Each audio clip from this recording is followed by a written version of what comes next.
कौन आपण मैंने जानी जड़े मुस्लिम द्वारा लिखिथिबा भजन कहीं जगन्नाथ प्रिय आहे नील शैल यही पवित्र गीत लिखिथिबा जड़े मुस्लिम भक्त तांको ना हेउची सालबेग गोटे मुस्लिम परिवार रे जन्म तांको बापा जड़े सुबेदार एवं माँ जड़े हिंदू एवं जगन्नाथ भक्त पिला बेलू माँ सह जगन्नाथ महाप्रभु कथा शुणी शुणी हृदय रे जगन्नाथ महाप्रभु रहीगले। श्रीमंदिर को अण हिंदू प्रवेश मना से सबु वर्ष से रथयात्रा को अपेक्षा करती प्रतिदिन निज कुड़िया भितर रही आहे नील शैल गाउथिले।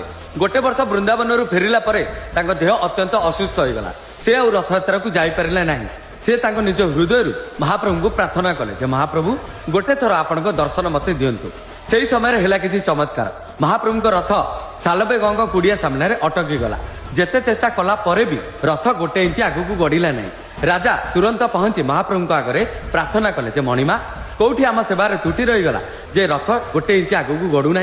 महाप्रभु कहले जेपर्यंत सालबेग मत दर्शन न करिछि से पर्यंत ए रथ गोटे इंच आगु को गड़ब नहीं एवं आज पर्यंत भी रथयात्रा समय सालबेग समाधि आगे आम महाप्रभु रथ अटकी जाए। यही हूँ आम महाप्रभुଙ୍କର विचित्र लीला। जय जगन्नाथ।